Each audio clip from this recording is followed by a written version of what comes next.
being a boxer isn't an everyday trade that I can take anywhere around the world, do you know what I mean? It's not something I can do till I'm 50 years old. I just realised I've got a short window and I need to express myself and my talent to the world, so it's a real hustle, man. Sparring with Joshua, we know that whatever opponents we're going to face in the amateurs, we're going to spar with Joshua, we can expect the best, so it prepares us to be the sharpest and the best that we can be. As I've come out, Fraser's gone in, and it's good to be sharp 3 rounds. You can have another good sharp 3 rounds there.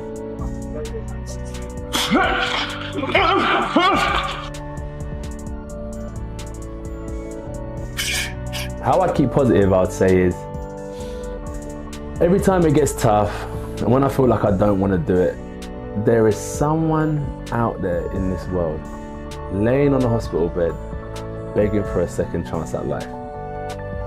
I'm sitting there healthy, with good friends, eating, light, running tap water. I don't think I have any excuse to not go hard or live life with a smile on my face. Anthony Joshua is training for his bout with Jake Paul with the intensity of someone intent on re-establishing his dominance and reminding everyone what he's capable of. You know, so I use YouTube a lot, where there's a lot of videos what I listen to and I update it, and I can always revert back to it when I'm feeling low to get a bit of motivation. Fear comes in many forms. There's some things that I can't get over and I'll always be scared of. But I take the positive from it. Like, I'm never so confident I'm gonna win. It's probably the fact that I'm scared to fail.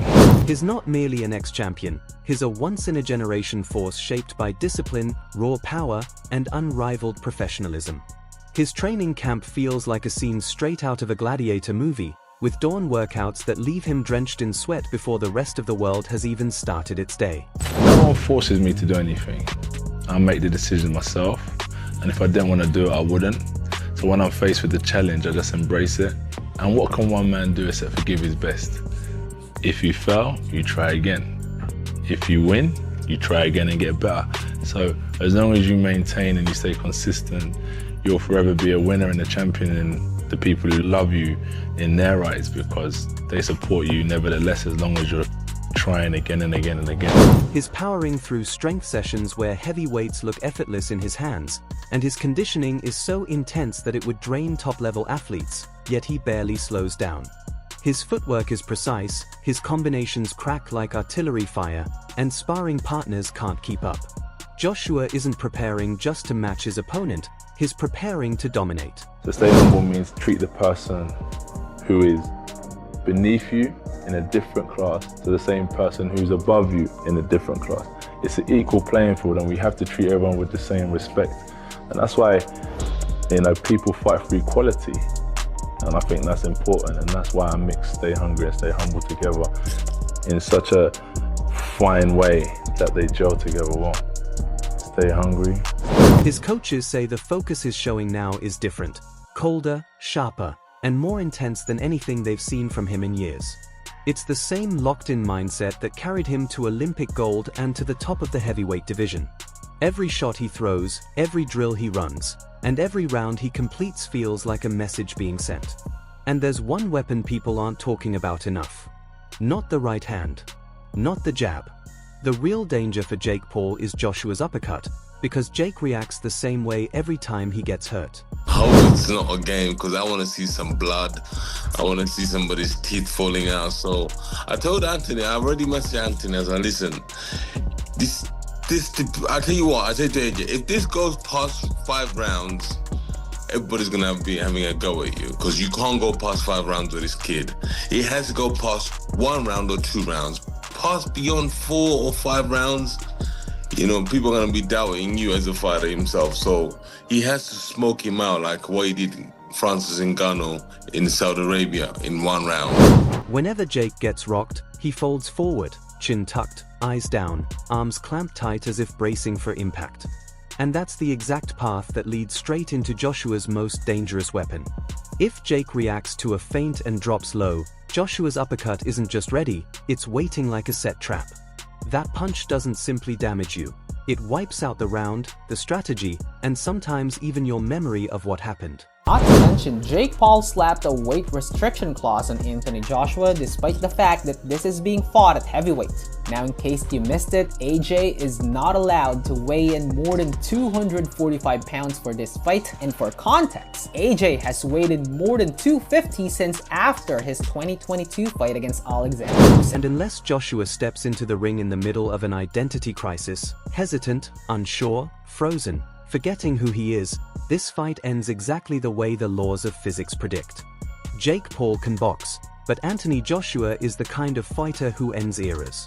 When a cruiserweight influencer stands across from a true heavyweight armed with Olympic-level technique and skyscraper-level power, the universe really only has one logical result.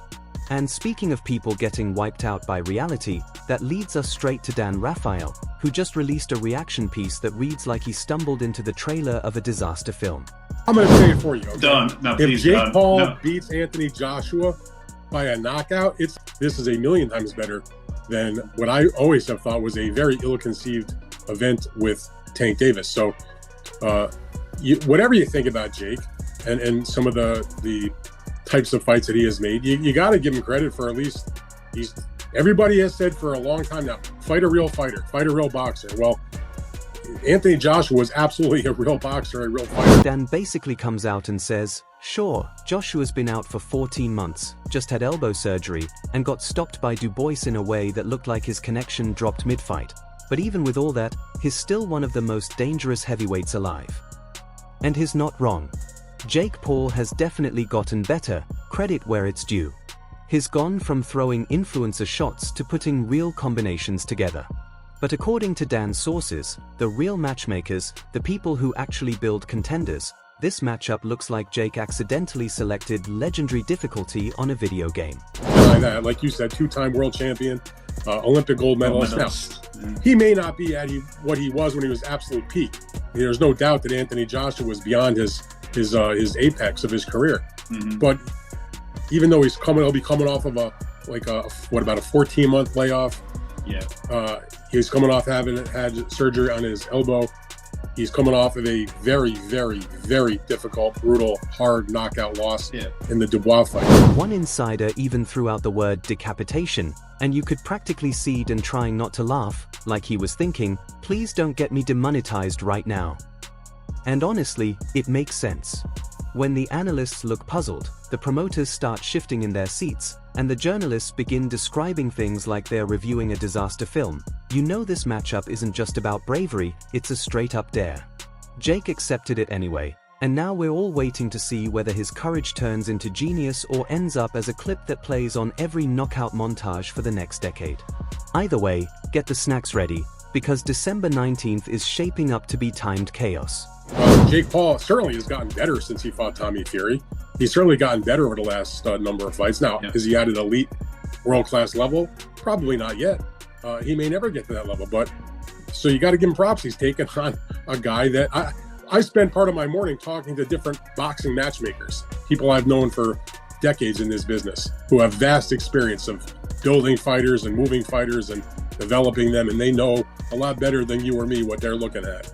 And to a person, they were like, they don't understand why Jake took this fight because they think it's, one person used the word decapitate. Just when Dan Raphael had everyone viewing this matchup like Jake unknowingly enrolled in a physics experiment, Chael Sonnen jumps in with full, I told you this was coming energy, like he's narrating the preview for Jake Paul's consequences.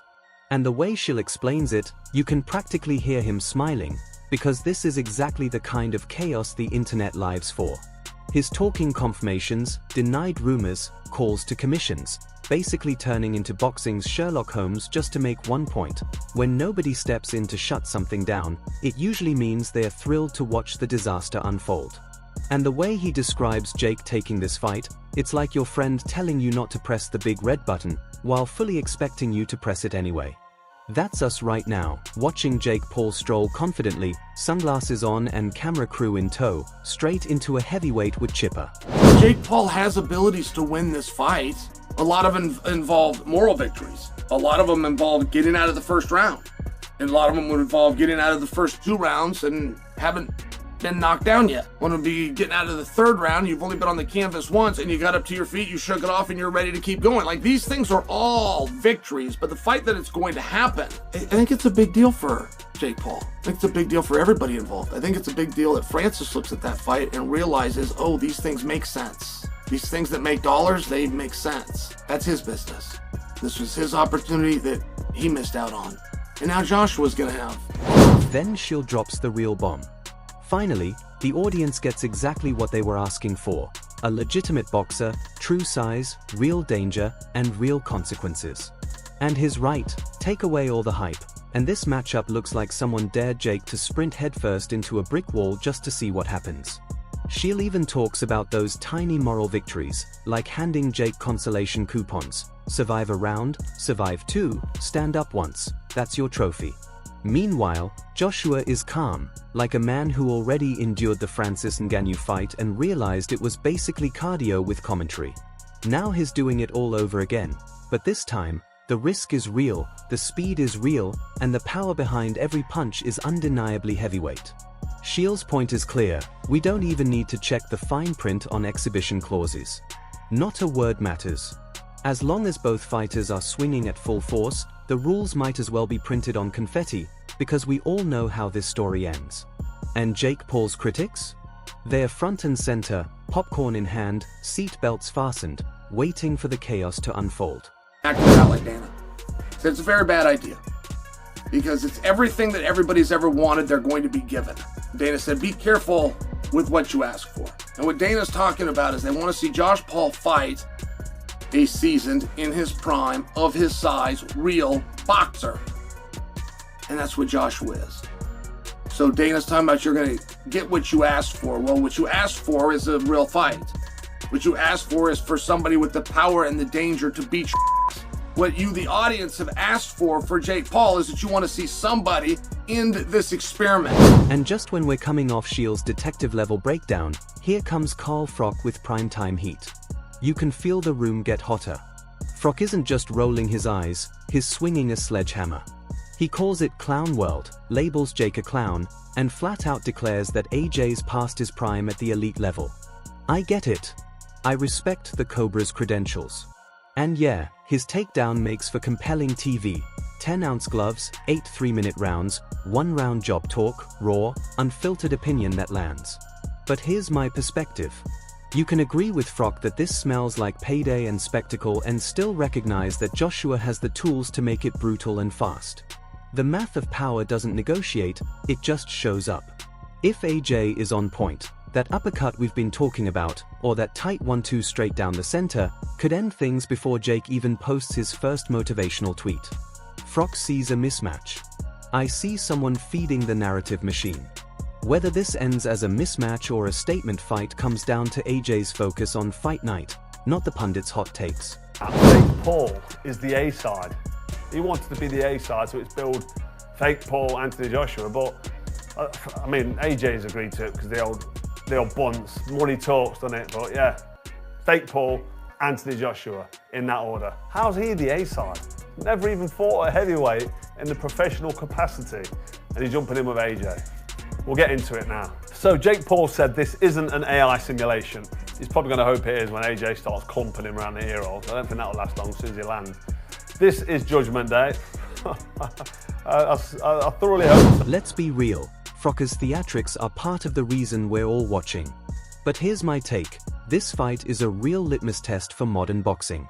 If Joshua sharpens his timing, controls the range, and lands that uppercut when Jake dips, it's a classic heavyweight knockout, silencing the circus, earning a tidy payday, and reminding the world why heavyweight power still matters. On the other hand, if Joshua hesitates, drifts into exhibition mode, or treats it like a cameo, the internet will tear him apart, and Froch's career-over narrative will dominate the headlines for weeks. We're front-row witnesses either way, a vintage display of physics and pain or a viral story warning that entertainment can outpace the sport.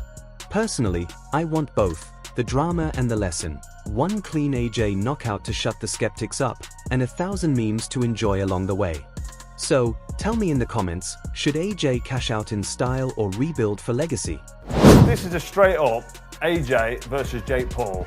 then we all know what should happen. This is a one-round job because AJ, even though he's past his best, even though he's seen better days, he throws a nice 1-2 down the middle.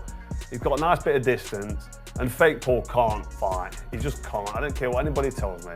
He can't fucking fight. He lost to Tommy Fury, for crying out loud. You can't jump in with Anthony Joshua now and expect to get a result. So, no doubt's going to disappear. All that's going to happen is going to be the end of fake. After all the chaos, all the analysis, and all the legends weighing in like it's a heavyweight town hall, here's my take. This fight isn't just a matchup, it's a measuring stick for the sport itself.